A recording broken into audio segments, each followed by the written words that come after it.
Hi viewers, good morning. Welcome to profit master dot in. ఇవాళ 14th July Wednesday. ఓవరాల్గా ఈరోజు international మార్కెట్స్లో performance ఏ విధంగా ఉంది, మన మార్కెట్స్ని మేజర్గా ఇంపాక్ట్ చేయబోయే అంశాలు ఏంటి అవన్నీ కూడా చూద్దాం. ముందుగా ఫస్ట్ థింగ్స్ ఫస్ట్ అన్నట్టు ఇంటర్నేషనల్ మార్కెట్స్ కాకుండా ఇవాళ కొన్ని ఇంపార్టెంట్ న్యూస్తో ఇవాళ మనం బులెటిన్ ప్రారంభిద్దాం. Record SIP registrations in June. గతంలో ఎప్పుడూ లేని విధంగా రికార్డు స్థాయిలో mutual fund SIP systematic investment plan registrations ఈ మధ్య బాగా పెరిగాయి. గత 3 నెలల కాలంలోనే ఏకంగా 50 లక్షల కొత్త అకౌంట్స్ సిప్ అకౌంట్స్ ప్రారంభమయ్యాయంటే ఎంత బయాన్సీ మార్కెట్స్లో ఉందో దీన్ని బట్టి అర్థం చేసుకోవచ్చు. ఒక జూన్ నెలలోనే 2.13 మిలియన్ అంటే దాదాపు 21,30,000 కొత్త సిప్ అకౌంట్స్ వచ్చాయని చెప్పి యాంఫీ డేటా బట్టి మనకు అర్థమవుతుంది. సో చాలామంది అంటే ఇప్పుడు మార్కెట్స్లో ఉన్న ఈ కొత్త ఉత్సాహం కారణంగా ద్వితీయ శ్రేణి తృతీయ శ్రేణి పట్టణాల నగరాల్లో కూడా ఈ మార్కెట్స్ గురించి అవగాహన బాగా పెరిగింది. దీనివల్ల డైరెక్ట్గా మార్కెట్స్లో పార్టిసిపేట్ చేయని వాళ్ళు కూడా సో సెకండ్ రూట్ ద్వారా అంటే ఇంకో రూట్ ద్వారా మ్యూచువల్ ఫండ్స్లో మార్కెట్స్లోకి కొత్తగా చొచ్చుకుని వస్తున్నారు. దీనివల్ల సిప్ రిజిస్ట్రేషన్స్ కూడా విపరీతంగా పెరిగాయి. సో ఒక రకంగా ఇది ఒక చాలా పాజిటివ్ అంశంగా దీన్ని చెప్పుకోవాలి. అండ్ ఇన్ఫ్లోస్ జూన్ నెలలో ఇన్ఫ్లోస్ 9,156 కోట్ల రూపాయలుగా ఉంది. మే నెలలో 8,819 కోట్ల రూపాయల ఇన్ఫ్లోస్ ఈ సిప్ రిజిస్ట్రేషన్స్ ద్వారా వచ్చాయి.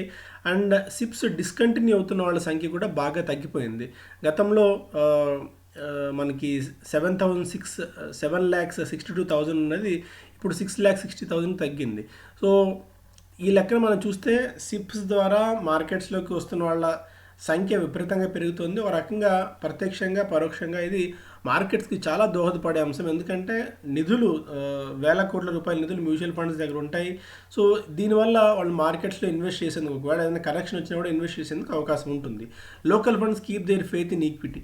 సో దేశీయంగా మన డొమెస్టిక్ ఫండ్ మేనేజర్లు మన మార్కెట్స్ మీద సెకండరీ మార్కెట్స్ మీద విపరీతమైన ఆశతో ఉన్నారు. జూన్ నెలలో దాదాపు 83,006 కోట్ల రూపాయల మేర నిధులను మన మార్కెట్స్లో కుమ్మరించారు.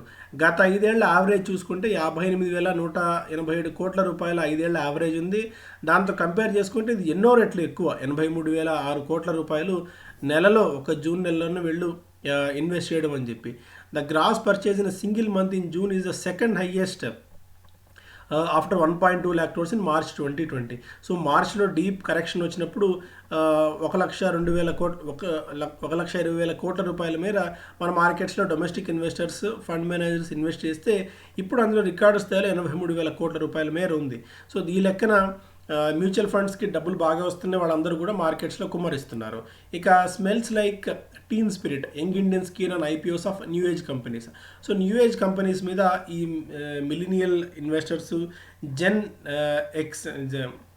నెక్స్ట్ జెన్ ఇన్వెస్టర్స్ అందరూ కూడా న్యూ ఏజ్ ఇన్వెస్టర్స్ అందరూ కూడా ఫోకస్ బాగా పెడుతున్నారు. ఇప్పుడు కొత్తగా వస్తున్న మొబిక్విక్ ఐపీఓ అనుకోవచ్చు, even Zomato, Paytm, Policybazaar, రకరకాలుగా ఇప్పుడు ఈ మధ్యకాలంలో వస్తున్న ఐపీఓస్ అన్నిటినీ కూడా వాళ్ళు బాగా ఫోకస్ చేస్తున్నారు. లైక్ నైకా, వీటన్నిటి మీద కూడా ఫోకస్ బాగా పెరిగింది. సో జొమాటో మెయిన్గా ఈ జొమాటో పాయింట్ ఆఫ్ వ్యూలో కూడా విపరీతమైన ఇది ప్రస్తుతం మార్కెట్స్లో ఉంది.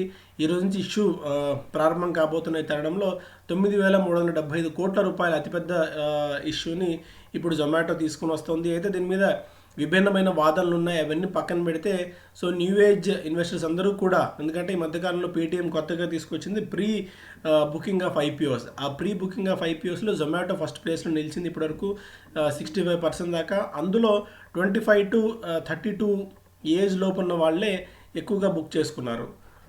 ఇదొక మేజర్ అంశం. అలాగే ఐపీఓ ఫైనాన్సింగ్.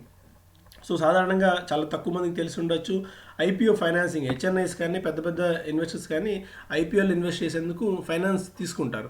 సో అలా ఫైనాన్స్ తీసుకునేందుకు వాళ్ళు 4 to 6% దాకా కూడా అతి తక్కువ కాలంలో ఇంట్రెస్ట్ వసూలు చేస్తే ఎన్బిఎఫ్సీలు. అలా ఈ మధ్యకాలంలో రికార్డు స్థాయిలో 1,20,000 కోట్ల రూపాయల మేర ఫండ్ రైజ్ చేశారు.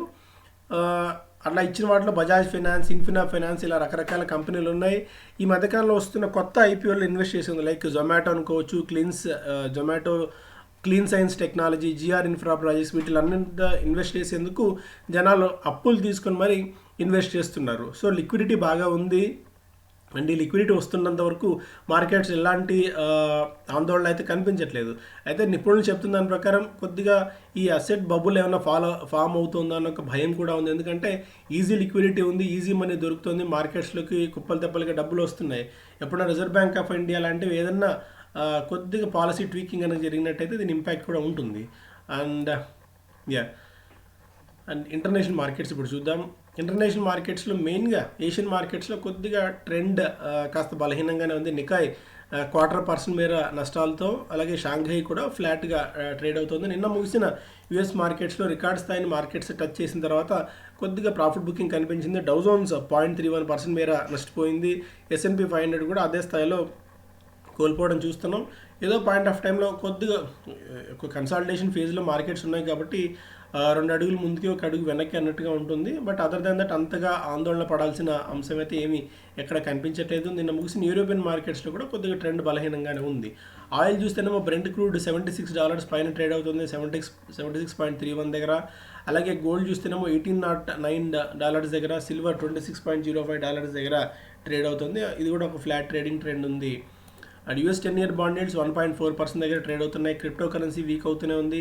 మరో $550 తగ్గి $32,364 దగ్గర బిట్ కాయిన్ ఉంది. ఆల్మోస్ట్ 2% డౌన్తో. Ethereum 6% down and litecoin కూడా ఒక 5% దాకా నష్టాలతో ట్రేడ్ అవుతుంది. యా ఎకనామిక్ టైమ్స్ చూస్తేనేమో ఫస్ట్ పేజ్లో notices to Punjab National Bank Housing Finance to protect interest. So సెబీకి నోటీస్ ఇచ్చింది SAT అప్పిలేట్ ట్రిబ్యునల్. సో ఇందులో ఇన్వాల్వ్ అవ్వాల్సిన అవసరం ఏముంది అని చెప్పి సో ఇది అంశం నడుస్తూనే ఉంది. అలాగే consumers opting for lower priced goods. So ఇక్కడ ఒక కాంట్రడిక్టరీ.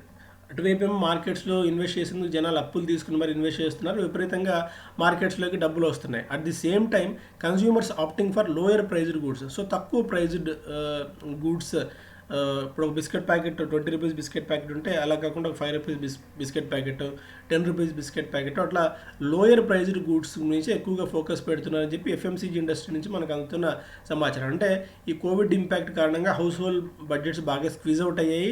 అది కూడా ఇంపాక్ట్ ఇక్కడ కనిపిస్తుంది. యాపిల్ షిప్మెంట్స్ కూడా Q1లో 30-40% దాకా తగ్గాయి. మరోవైపు స్టార్టప్స్ హ్యావ్ అండ్ ఈసాప్స్ ఫ్యాబుల్ టోటల్. Okay, ESOPs employee stock options ఇవ్వడం, అవన్నీ కూడా బైబ్యాక్ చేస్తున్నాయి కంపెనీస్. ఇంట్రెస్టింగ్ ఏంటంటే ఈ మధ్య ఫ్లిప్కార్ట్ కానీ ఇవన్నీ కూడా గతంలో షేర్ హోల్డర్స్కి వాళ్ళ ఎంప్లాయీస్కి ఇచ్చిన ఎంప్లాయీ స్టాక్ ఆప్షన్ని వెనక్కి తిరిగి తీసుకునే ప్రయత్నం కూడా చేస్తున్నాయి. ఎందుకంటే వాల్యుయేషన్స్ చాలా ఎక్స్ట్రీమ్ వాల్యుయేషన్స్ ఇప్పుడు ఇక్కడ దొరుకుతున్నాయి కాబట్టి. అండ్ IPO వాచ్లో కొత్త IPOలు మరో 2 IPOలు వస్తున్నాయి. తత్వచింతన్ IPO, గుజరాత్కి చెందిన స్పెషాలిటీ కెమికల్స్ IPO ఇది. సో ఇది జూలై 16వ తారీఖు నుంచి ఇష్యూ ప్రారంభం కాబోతుంది.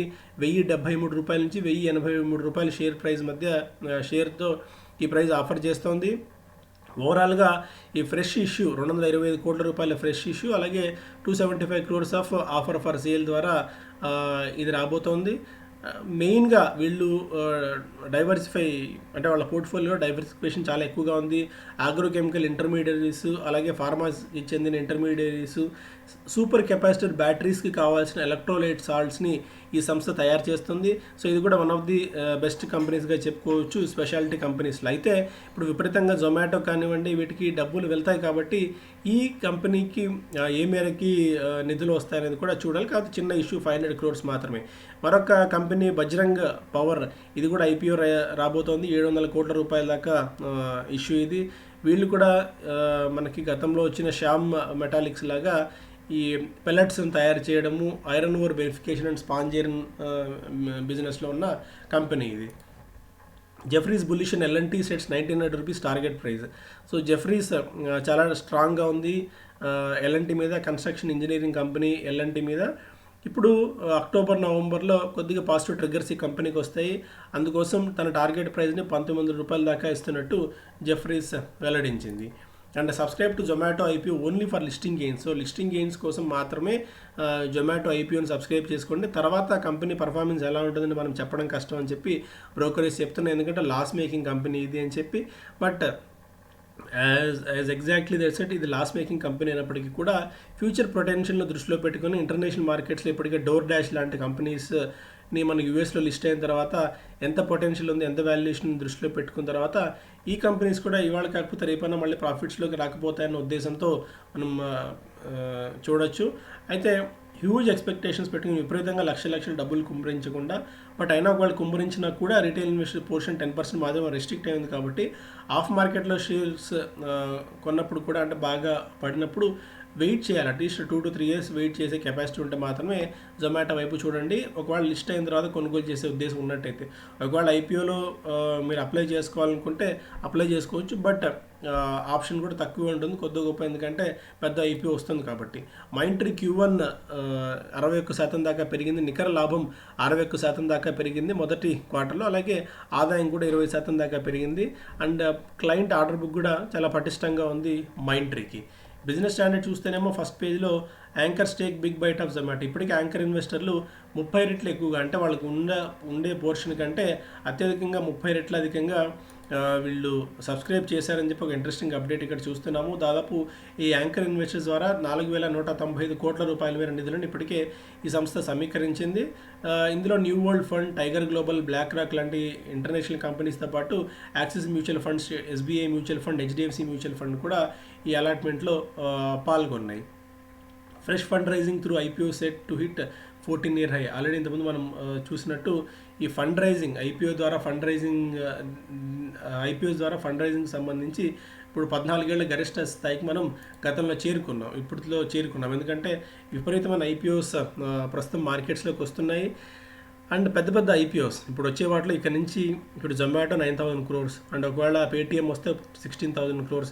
మేబీ అన్ని సెట్ అవుతే ఈ ఇయర్లోనే ఒకవేళ ఎల్ఐసి వస్తే అది కూడా చాలా పెద్ద ఐపీఓ రాబోతుంది. సో ఓవరాల్గా ఇయర్ 2021 అనేది ఎన్నో రికార్డ్స్కి కారణమయ్యే అవకాశంగా ప్రస్తుతం మనకు అనిపిస్తుంది. ఇప్పటివరకు 19,277 కోట్ల రూపాయల మేర మార్కెట్స్ నుంచి ఐపీఓలు సమీకరించాయి. అండ్ మెయిన్గా ఫస్ట్ పేజ్లో ఇదే అంశాలు. And paper stock witness strong investor interest. So demand బాగా పెరుగుతోంది, మళ్ళీ పేపర్ ఇండస్ట్రీ లైమ్లైట్లోకి వస్తుంది. ప్యాకింగ్ ఇండస్ట్రీ కూడా ఈ కామర్స్ సెగ్మెంట్ చాలా బాగా చేయడం వల్ల ఈ ప్యాకేజింగ్ ఇండస్ట్రీ కూడా మెరుగవుతున్న ఈ తరుణంలో ఇక్కడ నుంచి కూడా ఈ స్టాక్స్లు బాగా జంప్ చూడవచ్చు. ఇప్పటికే ఈ స్టాక్స్ అని కూడా లైక్ పదంజీ పేపర్ అనుకోవచ్చు, Star Mills, Orient paper, Seshasayee, JK paper, TNPP, Tamil Nadu newsprint, West Coast paper ఇవన్నీ కూడా బాగా పెరిగాయి. కాకపోతే ఇవన్నీ సైక్లికల్ స్టాక్స్ అన్న విషయం దృష్టిలో పెట్టుకోవాలి. డిమాండ్ కంటిన్యూస్గా ఉండదు, ఎందుకంటే రా మెటీరియల్ మీద వీళ్ళు కూడా ఆధారపడి ఉంటారు. కాబట్టి ఇందులో ఏమాత్రం పల్పులో డిఫరెన్స్ వచ్చినా కూడా మళ్ళీ మార్జిన్స్ మీద ఇంపాక్ట్ ఉంటుంది. దాన్ని దృష్టిలో పెట్టుకొని ఇప్పుడు సైకిల్ బాగా పెరుగుతుంది కాబట్టి సైకిల్లో ఎంటర్ అయ్యి మళ్ళీ ఇందులో సైకిల్ డౌన్ టర్న్ వచ్చేలోపు మళ్ళీ ఎగ్జిట్ అవ్వడం మంచిది. పతంజలి 2021 నాటికి 30,000 కోట్ల రూపాయల ఆదాయాన్ని నమోదు చేసింది. రాబోయే 3-4 ఏళ్లలో డెట్ ఫ్రీ కంపెనీగా, రుణరహిత కంపెనీగా అవతరిస్తామని చెప్పి పతంజలి వెల్లడించింది. రుచి సోయా ఓవరాల్గా పతంజలి గ్రూప్లో రుచి సోయా 16,318 కోట్ల రూపాయల ఆదాయాన్ని, అలాగే పతంజలి ఆయుర్వేద 9,783 కోట్ల రూపాయల ఆదాయాన్ని సమకూర్చుకున్నాయి. ఓవరాల్గా పతంజలి గ్రూప్ 30,145 కోట్ల రూపాయల ఆదాయాన్ని 2021 నాటికి ప్రకటించింది. Adani takes over Mumbai airport operations. So కొత్త ఎయిర్పోర్ట్ నిర్మాణంలో భాగంగా అదానీ పాత ఎయిర్పోర్ట్ని దీన్ని స్వాధీనం చేసుకుంది. అలాగే కొత్త ఎయిర్పోర్ట్ కన్స్ట్రక్షన్ సంబంధించి వచ్చే నెల నుంచి ప్రారంభం చేయబోతున్నట్టు కంపెనీ వెల్లడించింది. సో ఇది major news. Thank you so much. Have a great day.